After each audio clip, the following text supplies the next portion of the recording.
Welcome to Going On Daily Live. Sorry we're late. We're having some technical difficulties. My name is Mike Palmer. My co-host today over there is Rick the Shark Rosner. How you doing there, Ricky? Hey, good brother, man. I got the coffee today, so let's rock and roll, man. All right, let's just jump right into it. Make sure if you're following us, you watch us on Facebook at RI Broadcasting. On Twitch, you can follow us at RI_broadcasting, and make sure to support us on Patreon at RI Broadcasting.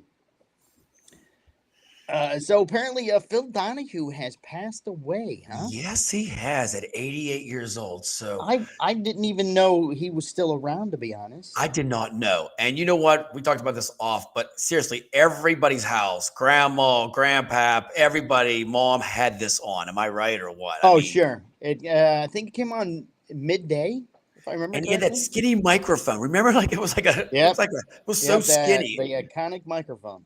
The iconic microphone and the wavy the hair, like just this, the white silver fox. But you know he was married to that attractive Asian woman too? Yes, Connie Chung or something like that. Yes, she's a big news anchor for Today Show. For the Today Show or U.S. News. Yeah, is Connie Chung still around? I don't know. I mean, I didn't know. That's a good one to look up. Maybe Captain Ron could look up if. Yeah. But did you know the Donahue Show was around since '67 to '96? It was around that many 67 years. for that long. That's so. Yes, I did not know this. So you ready for this? I did a little bit of research on this. So he was a radio and TV news anchor in Ohio, in Dayton, Ohio. And then he proposed a show, and it started in Dayton, Ohio. It didn't take off till like the 80s when it got syndicated, and stuff like that. So for the first 12 years, he was just in Ohio doing this. And he was the first one to flip the script for daytime television by tackling. Maury Povich. I'm sorry. Maury Povich was married to Connie Chung. Oh, okay. Well, they look a lot alike. Yeah. I tell you what, Phil was the pioneer. Maury came after him a little bit, certainly. But yeah, controversial issues and in front of the live audience. He was like the first one to actually had the audience and like engage them in the conversation. Was he really? Wow. Yes. And you're going to love this. They used to call it the hot button topics. Hot button. Remember that? Hot button. Yeah. How 80s is that? Like hot button. And then you ready for this? He won 20 Emmys. I did not know this. Wow, I didn't know that either. Yeah, and then he went. His studio was in Chicago and in New York, and that's where he passed away in New York. He resided in New York. So it seems like a lot of talk shows are in like Chicago. Did you notice Oprah and all that? Yeah. When Oprah was, she was from Chicago. Yeah. So I mean, yeah, her organization was from Chicago. So it's kind of wild how they all like come out of Chicago a little bit and then go somewhere else a little bit. Right. Yeah. Yeah, when you get bigger, you get invited to do a bigger stage. Oh yeah, and then you get an award, the Medal of Freedom, the highest civilian honor by President Joe Biden last year. Did he really? Yeah, I was like, holy cow! Like this guy. I didn't hear anything about that. Yeah, he was decorated a lot, but I mean, some of the stuff he did. I mean, it was like remember he used to go up and down the aisles. Right, he would almost run up and down the aisles. He'd run. Yeah, he'd run. Yeah. Did he ever trip? Did he ever trip or whatever like that? I'm sure they edited that out. And then he had the shirt and tie on, the old school. You know what I mean? Yeah, it was like the suit, right? Good old. He didn't do many celebrities. It was more people with problems and stuff. It was real life people, right? Yeah, I mean, like I say, I mean, he was good. I'm more of a Jerry Springer guy. I'm not gonna lie. I like that trash stuff. Like the conflict. Yeah, that's what my town was like, sort of like. So I felt like I was home. But yeah, Phil passed away yesterday, so they're gonna have a big thing. Oprah sent a shout out. Did you see that online? Oprah said everybody puts their Twitter out. She said he was the pioneer, which he was, the icon to first start this out. And she said without him, that she probably would never had a start like that. So she gave him. No, props. I think he discovered her, if I remember correctly. I believe so. He did a lot for women to get women into talk shows and be like the focal point. I think he did a lot to help Ricky Lake out too. Oh, Ricky Lake! Wow, I forgot about her. Because they all kind of had like the same bases a little bit, you know? Oh, and Sally Jesse Raphael with the red glasses. Oh my God! Wow. Yeah, they all came after Phil. Yeah, they did, and they all had to say it was the same topic, just talking about like issues. Same type of stuff. I slept with my brother's sister, or I was kidnapped by a cult. Oh yeah, the cult thing in the 80s. Remember that? Like the music and all that. Cults were big back then. Demonic stuff. One thing about Phil I will say before we wrap this up is he got into like the topic real in depth more than other people. Ricky Lake was more like it wasn't just superficial stuff. Oh, he would deep dive in and talk to people on and he would really get stuff. And then I think he even got a start for Geraldo. I think he helped Geraldo out a little bit too. Yeah, wow, Geraldo. Because Geraldo had that talk show before he went to the other side. Right. Geraldo Rivera. I don't think you spelled Geraldo right there, Ron. That just doesn't that sounds like Clark Griswold. It does. It's like Geraldo. Okay, so Geraldo, real quick, what was that tomb that he the big thing? That was Al Capone's tomb, man. That's right. Remember that was a big prime time event? I watched that thing all night long. It was bull. It was bull crap. The bodies, the giant barrels of liquor to be found, and no, they found one. Wait, we have found a bottle. We have a bottle. Here's the bottle. And it was on prime time. You would get on the show, and he would talk for 20 minutes before they even open it. Remember, it was the hype. Oh, there it is. Good old Geraldo. Never loses his mustache or his hair, right? Right. Do you remember who was before Phil Donahue? Johnny Carson? No, yes. Do you remember Merv Griffin? Oh, my God. Yeah, he's the one who created all the game shows, right? And the Mike Douglas show. Wow, we're going back. Yeah. How about the Jackie Gleason show? I'm obviously considerably older than you. How about, by a little bit. I used to love the Mike Douglas show. He had celebrities on. Never heard of.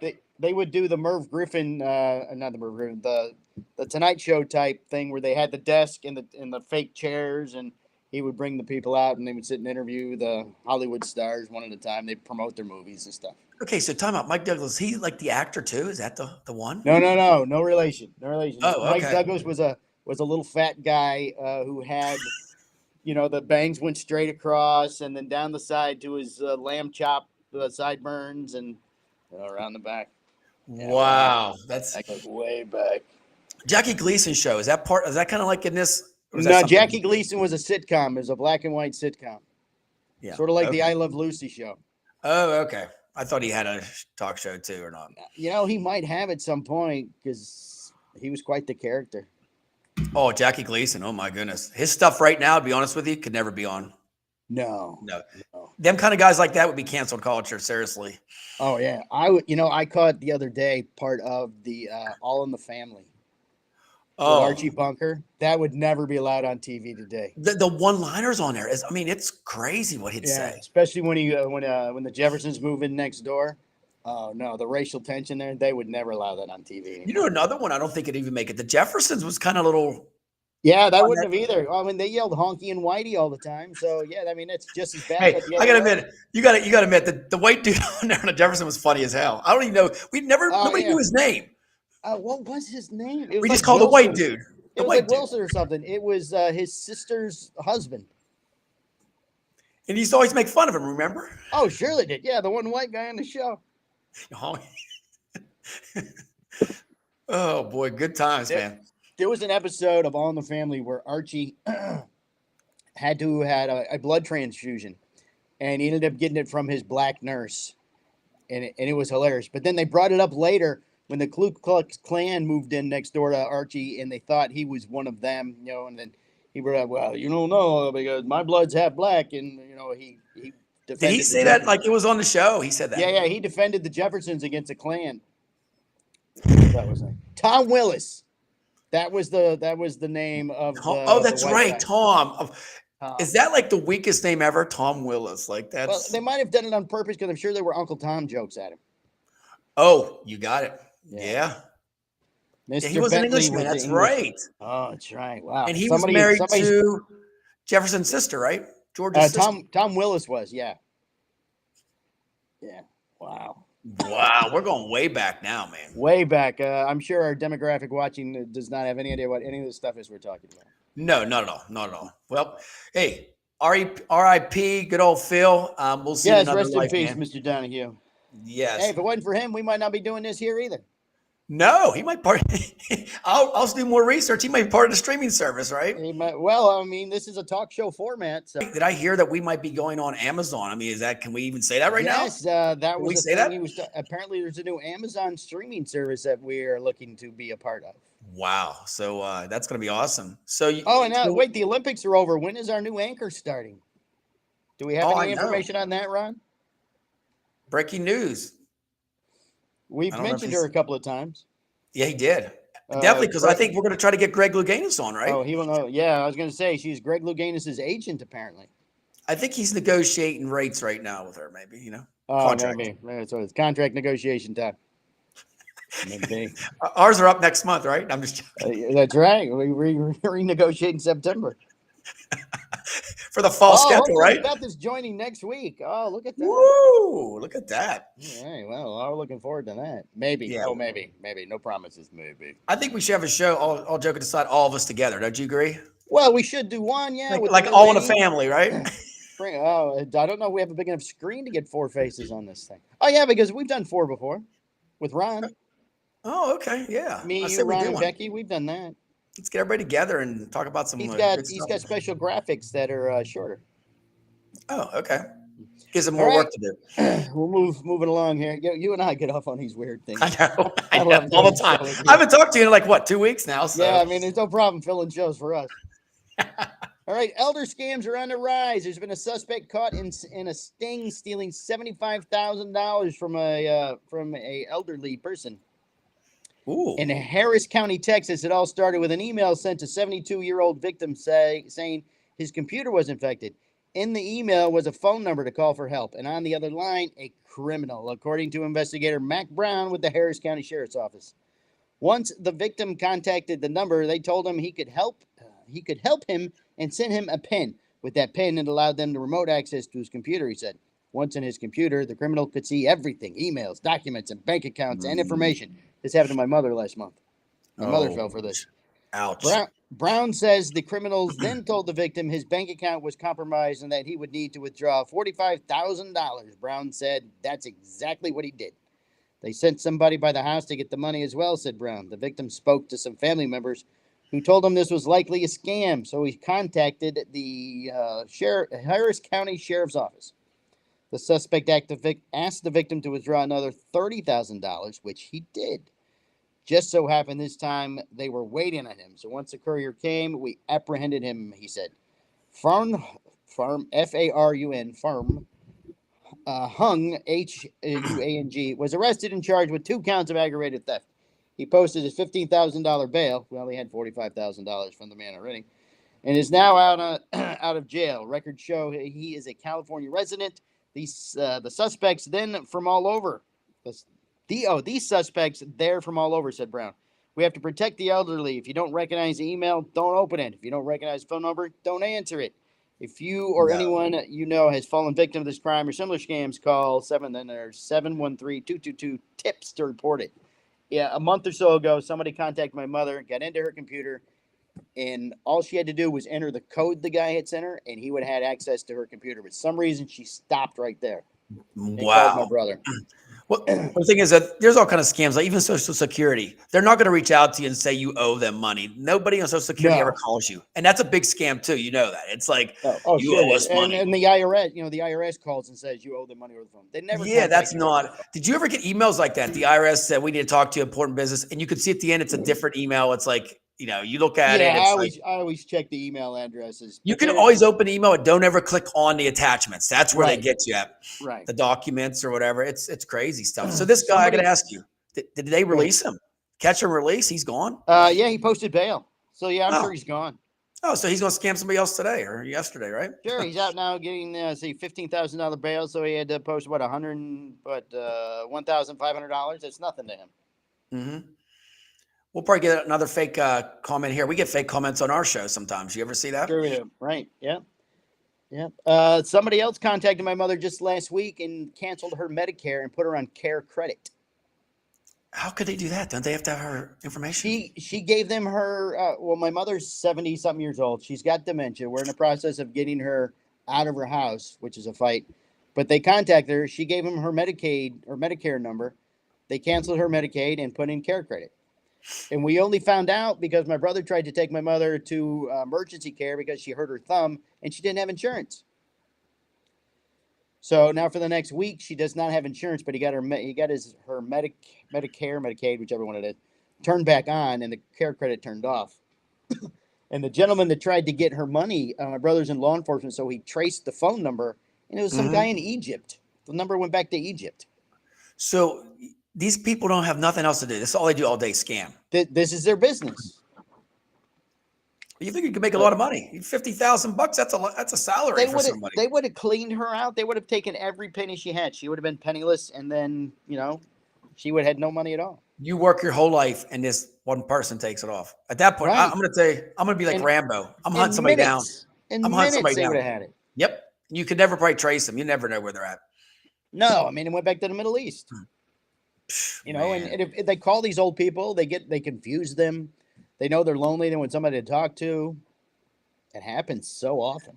You know what else happens back in the day? I don't know if it does anymore. People that knock on your door. They prey on these elderly people. Then they knock on the door and say they're there to do like a home inspection or something, Right. Oh, she said that too. Some guy wanted to put a brand new roof on her house for like $300,000. Oh. We had the roof fixed for less than $5,000. Well, you know what they do after you put the roof on? They say, "Can I use the bathroom?" They go through the jewelry box and all that stuff. Yeah, right. Yeah. Right. They have somebody block. Somebody talks to her, entertains her while they're in the room just ransacking. Right. Going through everything. Damn. It's terrible.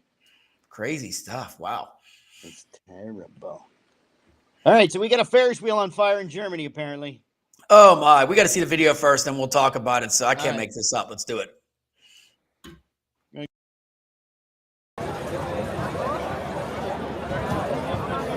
Ich bin mir recht sicher, dass...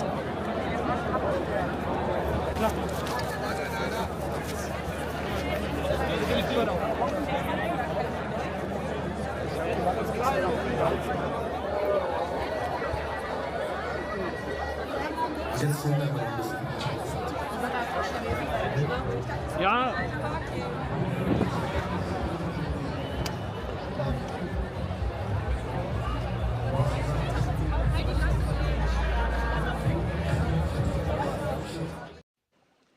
Is it possible to play the videos so that we can talk over them? That would be fun. That would be great. So I got to tell you, there is a fire. There is a fire on the fire, and they're being so calm, like we talked about it. Dude, if you were in the States, people would be going crazy, screaming, yelling, running like crazy out of that place. Did you notice nobody had a phone out either, like taking pictures? Nobody videos. Well, they weren't doing TikTok. They don't allow those in Germany. Probably not. But it was a German. That one guy, when that one guy was in charge, a lot of people videotaped him, and it didn't go well for Germany. And they were taping it off so like just slow. Did you see? Well, no urgency. Excuse me, you must move. I have to put the tape here. Meanwhile, there's people burning on the Ferris wheel. Okay, it was a German. Okay, tell the story. It was a German music festival. It's called Highfield Festival, injuring 20 people.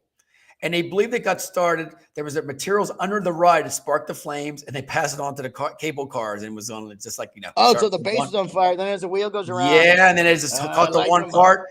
They said eventually that would have went from cart to cart to cart. The whole thing would have been on fire. Oh, that'd look cool. I mean, very dangerous. I'm sure. That'd look cool. A spinning thing on fire. I know. Could you imagine that? No neon lights anymore. 4 people suffered burn wounds. Yes. Another one was treated from falling. I'm like, how far did they fall? Like, that's a pretty big thing. Those were like the pods, not the seats. No, I don't know. So, and then 16 people's in the hospital. They said so. They said they cornered off. This is the best part. I can't make this up. They cornered off like the guy did. Cornered off, and the music in the festival continued. So, like while that's burning, they're like this. Did you hear the stage? They were talking. I think they were like, okay, Red Hot Chili Peppers, whoever's up next. Yeah, next the Red Hot Chili Peppers will be coming out to play.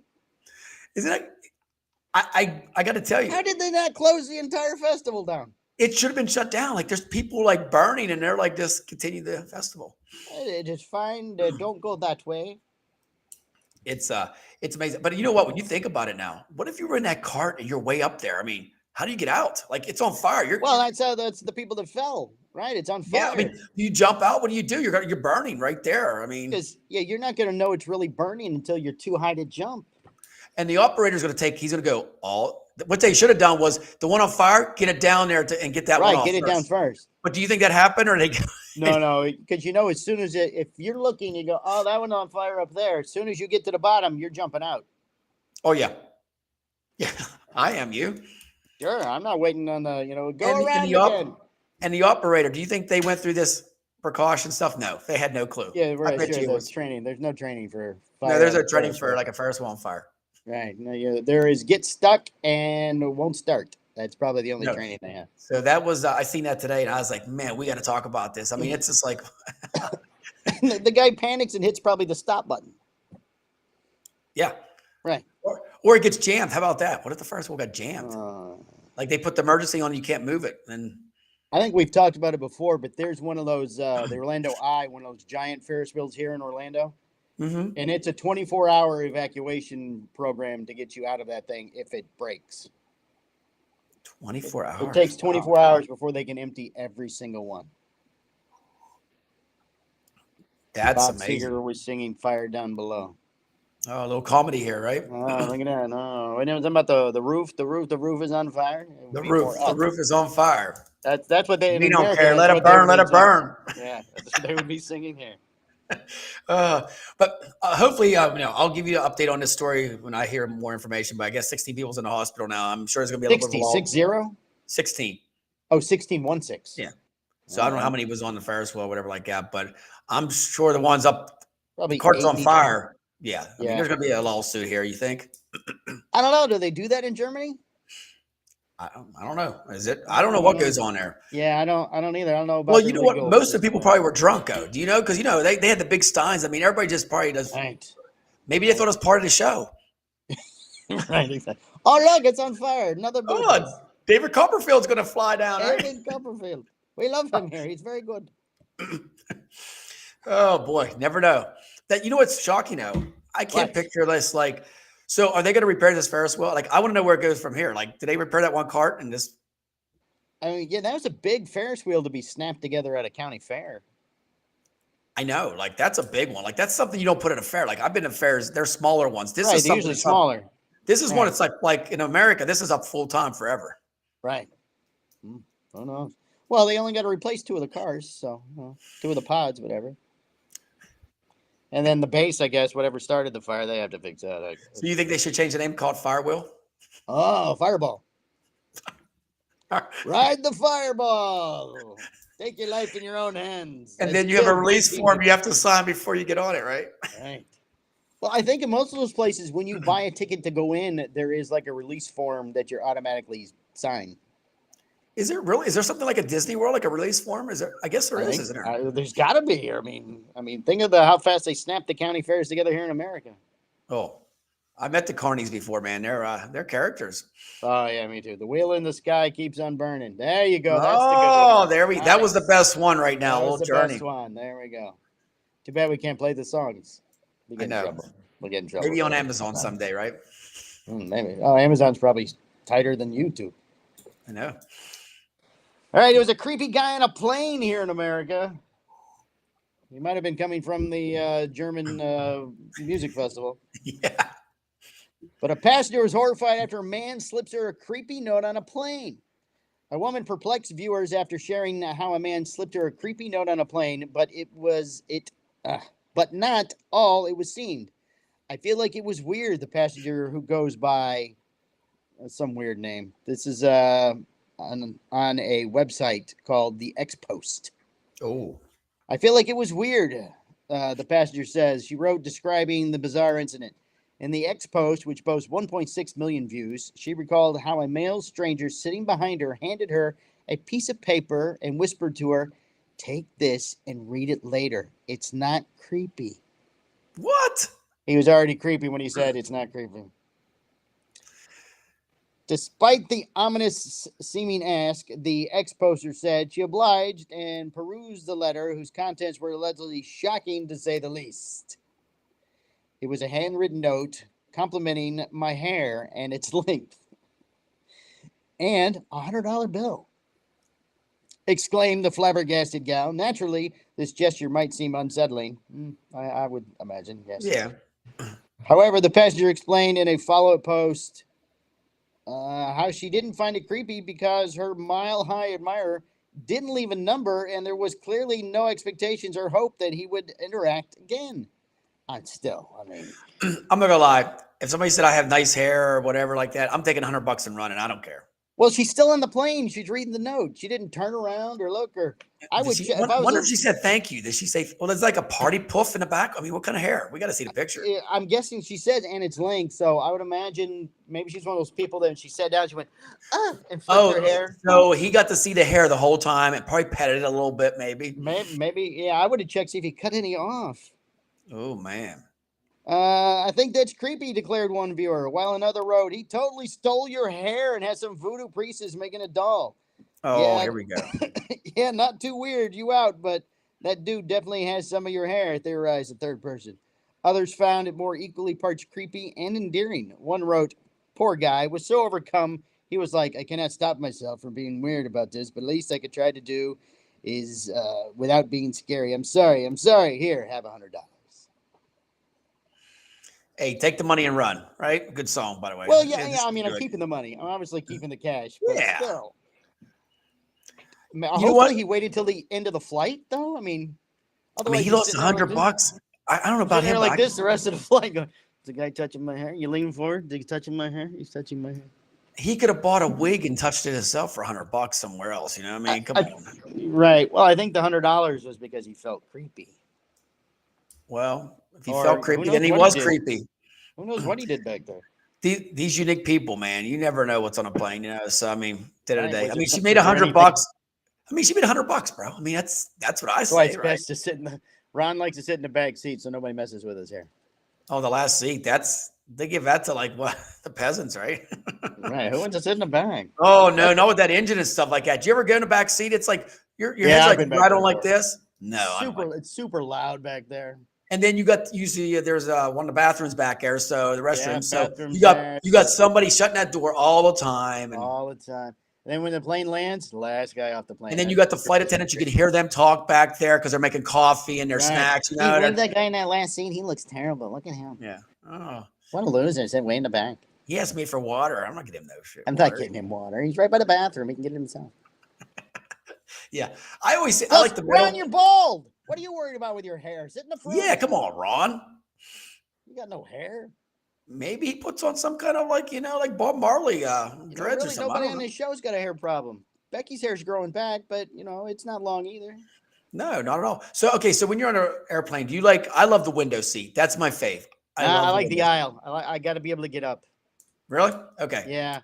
And I have wide shoulders. I need the elbow room. You need that. The middle sucks though. The middle does. The middle seat sucks. I mean, if you get two bigger people beside you and you got shorts on and I had one person, it was a woman and she didn't shave the best and it was rubbing my leg because you touch legs, that if you have shorts on. Oh yeah, there's no way around it, sure. How do you crisscross your legs? You can't in a plane. No, I always travel in jeans. I don't like to travel in shorts. That's one of the reasons. I don't want to be rubbing skin to skin with and you know what? These flights, I got to tell you, they're dirty anymore. I sit in a seat that's got popcorn in it. They don't clean them like they used to. No, just the girl goes by and pulls trash out of the pockets. That's all they really do. Yeah. Well, if you go to Spirit, they don't even have a pocket. It's a bungee cord. Oh yeah, there's no pocket. Yeah, it's a crisscross bungee cord, dude. That's it. That's all you get. Right. So what is it? I think Allegiant is just like a plastic folder now. It's just a slot. You know what else they don't do? I noticed this. They don't give you the magazine to read anymore. No, it's extra cost. There's no magazines. But that was fun. I ain't gonna lie. I used to read that travel magazine. When you're bored, Sky Mall magazine, the best. Yeah, the Sky Mall's not there anymore. Never needed. But it was something you were bored to read. I guess since COVID, they don't want anybody to touch a magazine now. Oh, that could be. I guess. Yeah. Why people like flying beyond come? Because it's fast, Ron. That's why it's fast and it's convenient. Yeah, I mean, if I went to Myrtle Beach, Ron, it'd be 12 hours. I go there in 45 minutes. Right. I can fly to Michigan in 2 hours. If I drive it, it's 17. Yeah. I knew what a plane's safer anyway. You get on, I take a nap. Who wants to drive? Plus gas is expensive. You got to beat up your car. Train's not much faster than your car. No. When you get on a train, you get a lot of convicts too on a train. That's what they do. They transport them when they get out of jail. Oh, do they really? Yeah, on trains. No. Amtrak's big for that. I thought they put them on buses. Both. Depends. Yeah. Greyhound takes that the movie Shawshank Redemption, they gave him a bus ticket. Oh yeah. Well, you'll love this story real quick since we have some time. So Sure, after I graduated college, I want to work in Florida. I want to be the Florida Highway Patrol. So I went down there, went out Tallahassee and did the test there, passed that. I went all the way to the end, and then I declined it because I had a job here in Pennsylvania. So I could have been Florida Highway Patrol. So long story short, my parents were like, you're not flying down all the time. So they sent me on a Greyhound bus one time. Tell you what, to Florida, to Tampa. Right. 26 hours on a Greyhound bus because it stops everywhere. Oh, wow. That's longer. Yeah, we were in Durham, North Carolina. So I didn't know this. So I'm back there. I'm 22 years old. I'm like all pumped up, criminal justice. I'm like, I'm going to be a cop and all this, all excited back in the day.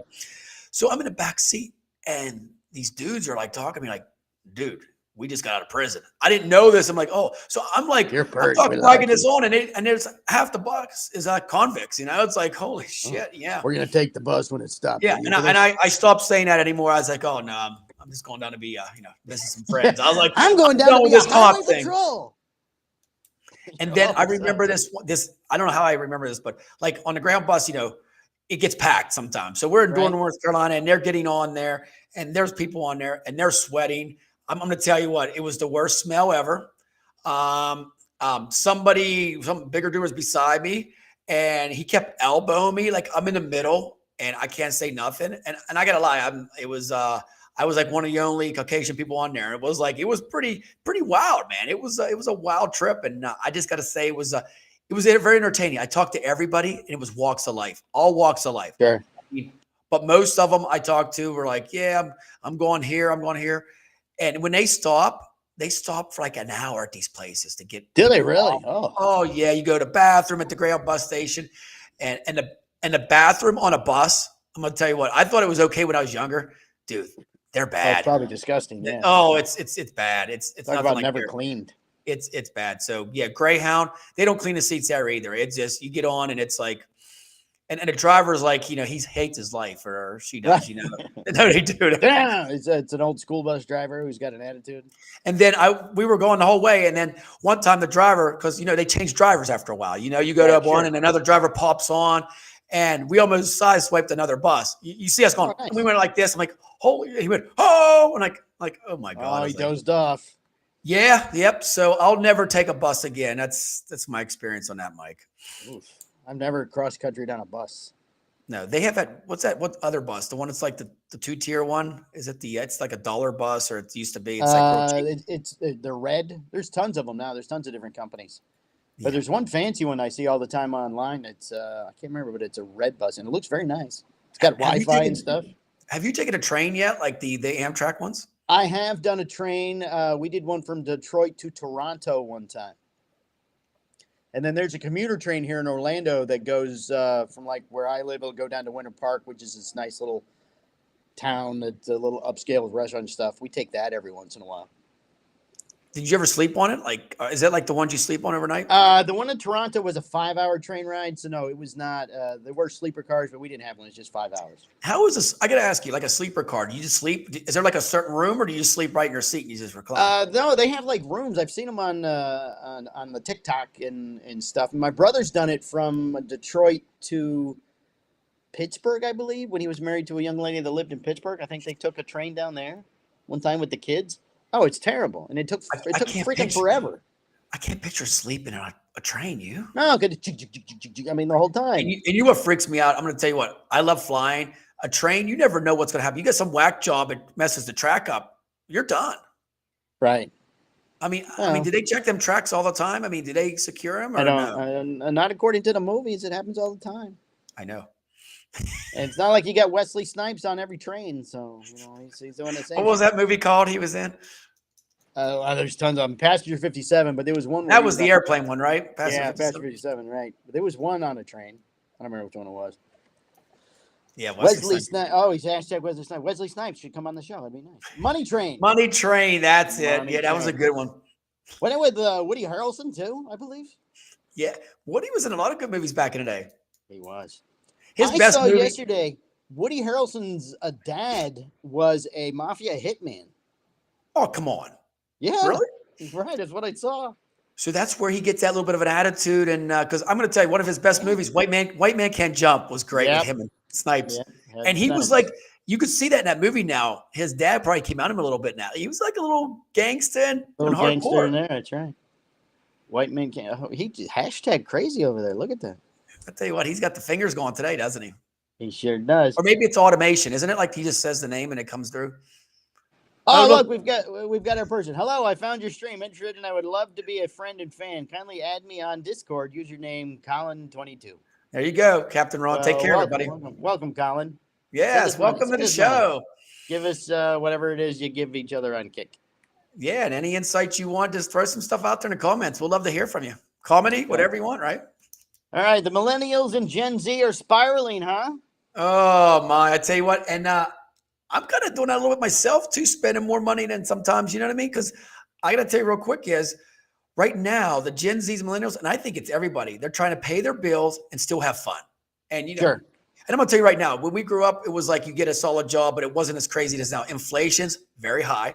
Right. And we know, and we know that unemployment's skyrocketing now too. Everybody's losing their job or bouncing from job to job.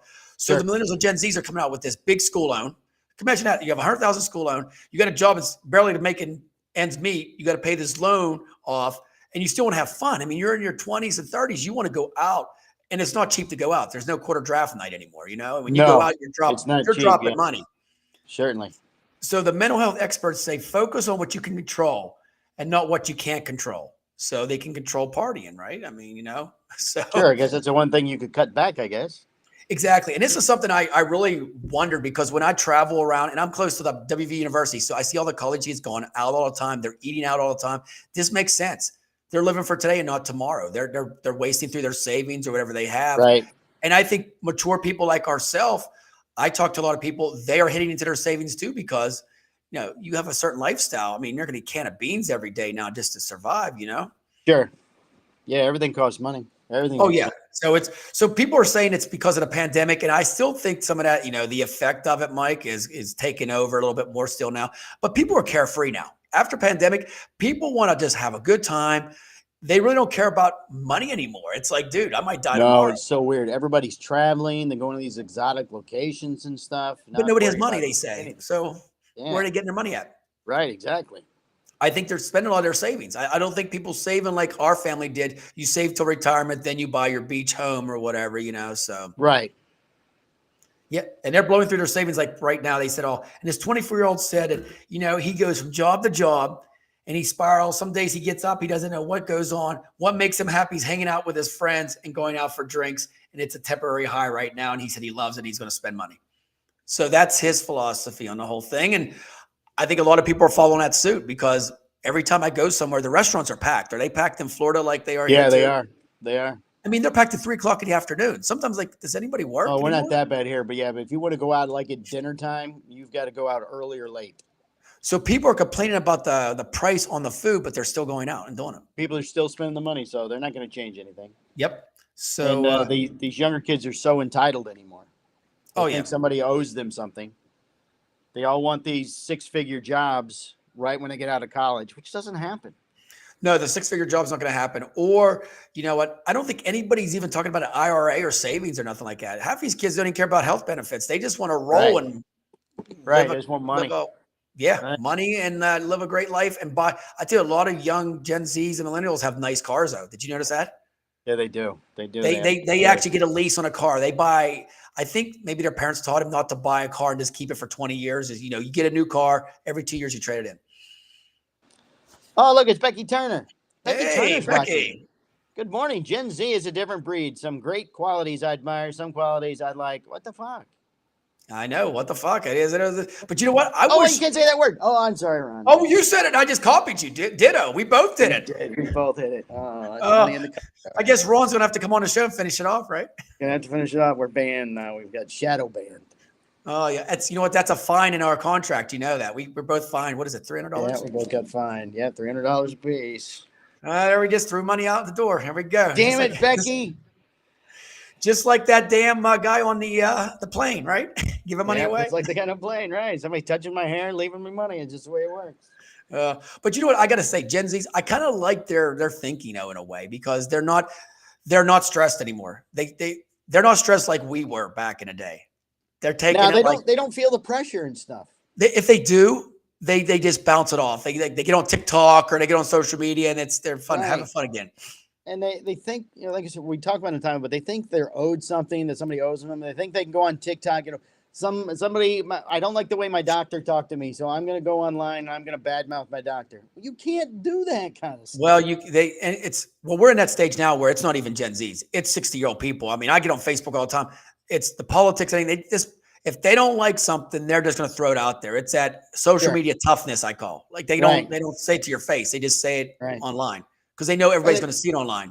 They get mad that they get edited by Facebook or something, or they get something taken down. They think free speech applies everywhere, and it doesn't. No, it doesn't. And guess what? That's not the way it works. They play as a victim then, Mike. Am I right? They play as a victim. Certainly. Like, it's like, oh, you're treating me bad. Fair. Facebook took down my post about Trump. I go, well, because you violated their terms of service. You signed that when you joined up. So your choices are and go somewhere else or tote the line and play by the rules. I tell everybody all this, and I do a lot of social media coaching. I say, you know what? When you sign up for all these platforms, they own all your stuff. Facebook owns every picture, everything. I hate that. They said, I'm in Facebook jail. I lost my account. No, you didn't. I now proclaim that Facebook cannot use my photos or my likeness or my name in any promotion. Well, yes, I can. TikTok, everything you put on social media, LinkedIn, they own that stuff. That's theirs. Wherever you put it, it's owned by that company. But that's their own profile, and that's it. You're leasing that profile. Basically, is what you're doing. You're leasing. Basically, what you're right. I store my stuff on Facebook. If I post a photo, I delete it off my phone. I don't need to keep it. They're going to keep it forever. Yeah, I mean, why do you need it? Yeah, and if they want to use it in a 3, billboard, my wife has like 3,000 photos on her phone. I'm like, what are you doing? She goes, well, these are important to me. Have you posted them? Yes. Well, then they're already somewhere else anyway. Yeah, who needs that many? I mean, who's going to go back? Did you ever get that? Like my family's like that too. Like they want to take pictures and say, you know what, and movies, and like they're going to watch them someday, and they're never going to watch on vacation. Like we're worried about taking videos. I'll be honest with you, I don't watch many of my videos from back in the day. Do you? No. Like 20 years ago. I'm sure your parents have photo albums that they try to give you that they started when you were a child, and they kept all these photos. Like, well, here, now that you're a grown man, you can have all your kids. Why? So I can throw them away later? No, I don't want that. Or that here. Okay, so I'm going to date ourselves. Remember the scrapbooks that you peeled back and had like the sticky on it, and you put like cards in there or like a girlfriend or boyfriend thing. And dude, who wants them now? The puffy stickers you used to put on, like with little eyeballs and stuff. I don't want that stuff. I don't even want photo albums with the clear sheets where you'd peel it off, put all the photos in. And now they're so old. Every time you open it, the photos fall out and stuff. I mean, everything's digital now. Where are you going to store that stuff at? She'll go, here's a photo I found of you and your son when he was born. I'm like, okay, I don't want it. But it's of him. I go, I can still see him. I don't need this photo. You know what else is the best? Britannica and World Book was the worst. That is the biggest piece of junk. Now you can buy them for like $1, I think, right? Or give them away for free. We had the Encyclopedia Britannica in my house. Yeah, that thing was so expensive and it's so nice and it looks great, but and then after a while, you're like, you gotta take it out because it takes so much room up. Mike, that takes 10 feet up. Oh, we bought furniture just to hold it. And now you go to Goodwill. You go to Goodwill, you can pick it up for free, I think, right? Probably. Yeah, please take these. We'd have 17 sets of these now. And you know what? I think a while back I seen it. I was helping out. I think it was Goodwill Salvation Army was donating some time, and there was World Books in there. And you peel the covers. Nobody even read them. You know how they like stuck together still? Yeah, the pages are still stuck together. Right. Oh, the library, the Dewey Decimal System. Remember that? The Dewey Decimal. Right. Yeah. That's not even around. This was our Google. You had to pull these cards out and go find a book. The card catalog. Yeah, you'd have to find a book in the library. It was like Waldo. You'd find Waldo somewhere, and now it's like. Now it's like hit a button. It's like it's all audio. Right now, you just type it in. You just type it in now. And it goes right on your phone, right? The book comes on your phone. It says, "Hi, okay, open up." I got this thing that I do. Okay, nobody's listening. Nobody's watching the show. Oh. If I see somebody did a post the other day, and I do this all the time. They did a post about how they like these little lizards in Florida, and how the baby ones are so cute, and they like to play with them. So I had ChatGPT write me an article from a fictitious college from a professor that said how those tiny little lizards were poisonous. And I posted it on the feed. And now everybody's freaked out that these little lizards they're only poisonous when they're little. When they get bigger, they grow out of it. It was something that the nature has given them so that they don't get eaten or something, some bull crap. But is it enough poison to kill you or no? No. Just it's fake. It's not real. They're not poisonous. So what you start some kind of viral thing going down there, Mike, in Florida? That's what I was doing. Man. I know a couple of months ago, somebody was talking about how the hamburger tastes different or something. So I made another fictitious article how the cow's meat has changed because of environmental conditions and something. So that's why the meat tastes different. I don't know why it tastes different, but they believe me. It does. Well, I'm going to tell you what. Up here in the north, we used to say McDonald's was kangaroo meat. Remember that? Did you ever hear that? Okay, actually, I've had kangaroo. It's actually good. But what's McDonald's? The burger's not the same color. So what color is it? It's processed meat. It's like their chicken nuggets aren't really chicken. Or something. Oh, time out. Chicken nuggets. Did you ever see the video on YouTube about how they make chicken nuggets? McDonald's? Yeah, the pink stuff. It looks like silly putty. Yeah. That is gross, isn't it? Right. I think we might have, I don't know, I talked about this on some other show, but do you eat the fake crab? No. On the salads, hell no. I love the fake crab. The imitation, they call it imitation crab, right? Yeah, the big word. Crab. But I saw a video on how they make it. Oh, I had to turn it off. I'm like, I cannot eat this now. Oh. Or here's the best, the McRib without no rib in it. Remember that? That's not even pork. I don't even think that's pork. Dude, it's even got the line marks of the McRib in it. Like, right, it's got the grill marks on it too. Oh, they'll do all sorts of things out there to make you believe stuff. I tell you what, honest to God, I went to McDonald's for the first time in probably 3 years when I was in Ohio, Punt Bay this weekend. And I got to tell you, Mike, I didn't realize they don't have a dollar menu anymore. There's no dollar menu at McDonald's anymore. Really? Was it a $5 menu or $3 menu? Or they had a $5 meal, and then I got a McDouble. Okay, so it was $2.90. It was $2.99, and then you get the next one for like $1.50. So that was their deal. So I paid $5 when it came down to it. I think it was like $5 or $5.55 for two like McDoubles that were like the burgers like tissue paper. It's like McDonald's is expensive now. A Big Mac, $8.25 in Ohio. $8.25 just for the Big Mac by itself. I think for me and my wife to eat a McDonald's, it's almost $40 now. Exactly. So that's why I go to Chipotle. So it's like, you get the bowl, $8.25. You just said you only eat at Chipotle. Heck yeah. And then last week I went in, the manager knew me. He's like, dude, you get the 50% discount all week today. So that was $4 I go. Oh, look at you. Yeah. So when I go in, because I go in after the gym all the time, and they're like, Shark's here. And I always go in the evening, and dude, they just scoop all this meat. I mean, if you see the pictures on my social media, it's like piled up. When they say they don't give you enough, dude, they give me enough for 3 people. It's incredible. Oh. But you got to go inside. I always tell people, get to know them and talk to them. You got to go inside. This stuff just get on your app and shit doesn't work. No, they don't know who you are. No. If you know people, you get, once they get to know you, recognize your face, you get better service. And here's something else I got to say while we have a little bit of time is these restaurants, they get busted down because they say prices. I think me and Becky talked about this before. Prices get like so high. But dude, the meat's expensive too. I mean, chicken's expensive. You can't keep a restaurant at a base minimum, Right. But fast food's out of control. The only one I will say, and we did this after Punt Bay, Taco Bell is like the only thing open after 11 o'clock. You know that, right? Right, yeah. And the line, 30 cars deep. I mean, we're talking. Right, everybody still goes there. I know. I had it. It was so good. They have meat, cheese, and lettuce, and then they just put it in different bread products. That's all they do. I'm going to tell you, Mike, it is so good. Oh, that 2 o'clock in the morning, it's there's like nothing better at 2 o'clock in the morning than Taco Bell. I mean, it all tastes the same, and you're just like, and have a Frito burrito. I love that. It's like, oh my goodness, like it's like. But where else do you go? Everything else is closed. I didn't realize that everything is closed unless you go to convenient, like a gas station. It's got some kind of cold cuts or something. Ugh. Sushi from a gas station. It's been sitting there for 3 days, right? Oh, right. That's good. All right, we got one more story here, and we got 10 minutes, so we can fill time like nobody's business. All right, not to be sniffed at, Dolce & Gabbana launches a $109 dog perfume. The alcohol-free fragrance called Fifi is launched in honor of Domenico Dolce's pet.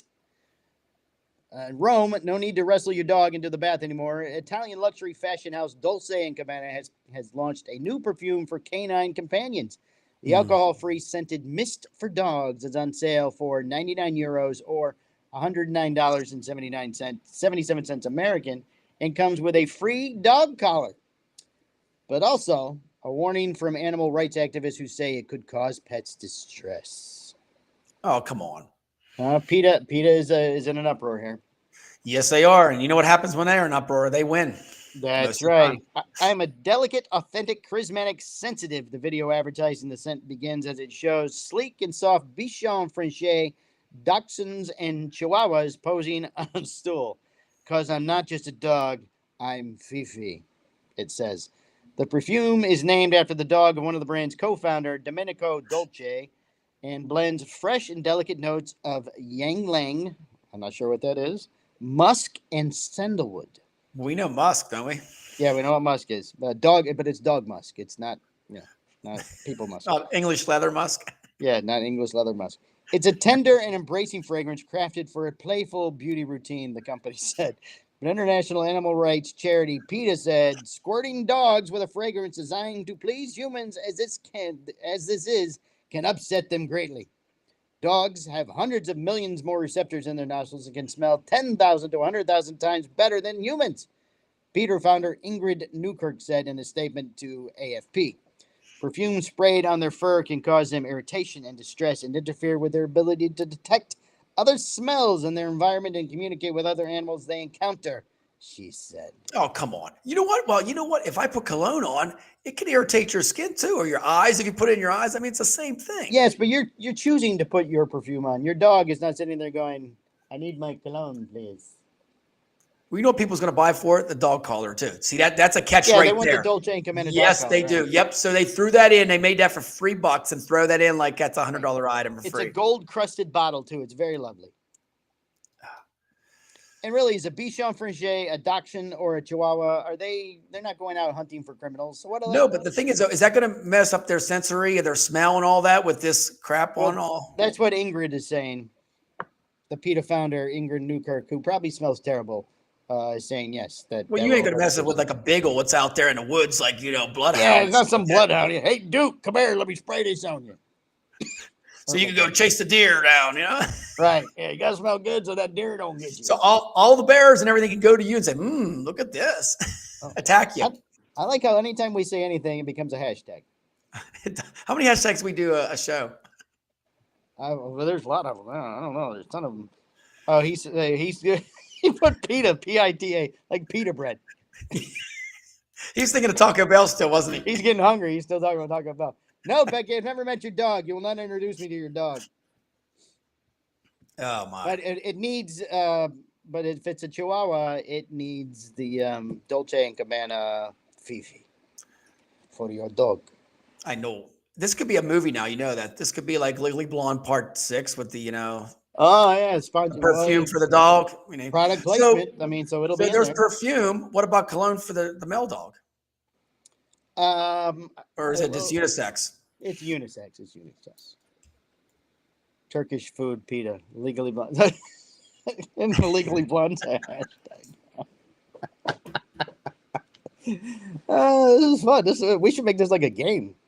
Oh my goodness. Yeah, it is. It's like, all right. So Rick, next time you and I do a show, we're going to throw in weird words just to get hashtags. I know. Game. Game. Weird. Weirdo. Becky, Canadian. Space. I'm waiting. Jam. Come on. He's slow. Well, Canadian's a big word. He is. Atari, Nintendo. We're just going to say words. No stories. We're just going to read words one after the other. Okay, so do you know this, Mike, real quick? So I learned this from younger kids. Do you know what the word drip means? Drip? Drip. Mm-hmm.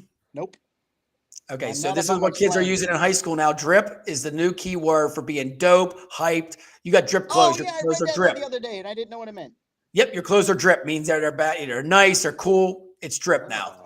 Oh. You're so hip, Rick. Just keeping up with it. So it's hip. that TikTok world I'm in, right? You and the kids there. Look at this. Oh, the drip. Hashtag drip. Let's go. Oh, did he put it? Oh, you got it right. Flow. Becky's forgetting the hashtag. Style, flow. You got to put a hashtag, Becky. Yeah, if you don't put a hashtag, it don't go nowhere, does it, Mike? Nope, doesn't go anywhere. Nope. Did he do D&G? Did our producer do D&G hashtag? No, I'm very sure he can't spell Dolce & Gabbana. I mean, he spelled Peter wrong. Hey, Cumberland Farms. When do we write Cumberland Farms? Oh, let's go Wawa. How about Wawa? Wawa. He didn't put Dolce & Gabbana. I was like, there's no way you could spell that. I couldn't spell it. No. All right, Rick, plug your show here for the last 5 minutes. Let's get some plugs in. Oh, yeah. So if you guys get a chance, check out the Staffing Shark. Got all kind of guests on, Check me out on YouTube at Staffing Shark. Make sure you add me. It's an influencer channel. We have guests on all the time. I'm never by myself. We have a couple guests coming up in the future. We got an author coming up at 12 o'clock today talking about his son of 23 years old that passed away of cancer. And the last 8 years, he lived life like every day was the last. And it was amazing. So he has a book out now to inspire people that, enjoy every minute you have with your family, your friends, and yourself. So that's going to be exciting. But yeah, if you get a chance, Staffing Shark at YouTube and all platforms. There you go. And if you like the stuff you hear about me, you can go watch me on Cigar Hustlers podcast, where we come out every Tuesday morning at 10 a.m. Everything you always wanted to know about cigars and what's going on in the cigar industry. And is that affiliated with Hustler Magazine? No. No affiliation. What's the hashtag? Hashtag Hustler Magazine is going to come. Hashtag. Oh, see, yeah, he's not going to. Is that even still around? I don't know. It's probably a website. It's probably a website by now. Let's see. On Thursday, you're gonna have Becky and Rick hashtagging for an hour to get through the day. They're gonna talk. Becky, what do you got lined up for Thursday? Becky, you got anything? I'm yelling like I have to talk to her like she's in the back room. Any Canadian stuff we're gonna learn or what? Because I'm about Canada. I love learning about the Canadian stuff. I'm so Canadian positive now because of her. I know more about Canada than I ever thought I would know. Oh no, she's great. And then Thursday, I'm gonna do my famous time machine. We're gonna go back in the vault somewhere, Oh, Becky has a list of something. Ooh, I found a list. Oh, nice. Grocery list? I don't know what it'll be. Wow. Becky's all right, list. Well, I guess we're going to end a couple minutes early because I'm about best TV shows, and it's not my opinion. Oh, she's got a list of the best TV shows. It's a real list, not just what she wants. She was picking movies the other day, and it was, Were these like not top American movies? Were they pretty bad? You should do the best Canadian movies, Becky. That would be funny. I got one right now. I'm going to say. Can I say it real quick for a preview? Go ahead. We got 3 minutes. It's Strange Brew is one of the best Canadian movies ever. The McKenzie boys. Yeah. You don't like Strange Brew? No, it's a terrible movie. It's a terrible movie. I know Ron would like it. Look, Bob and Doug. He knew it. I see. He knew it. It's right up there with Hot Tub Time Machine as far as I'm concerned. Sure, they shoot movies in Canada. You guys are cheap up there. That's why we like to do them there. Yeah. Or the top 10 best Canadian actors that have moved to America. Michael J. Fox. Maybe as one time. Right now, it's Ryan Reynolds. Probably top of the heap. Oh, yeah. Mr. Moneymaker. My Bloody Valentine was filmed in Canada. Oh, there you go. Look at that. I got some Canadian history, too. All right, Ron, get us the hell out of here. Yeah, come on, Ron. We're out here. Hey, everybody, have a great one. I'll see you Thursday. Michael, take care, buddy. Thursday. All right, buddy. See you, Rick.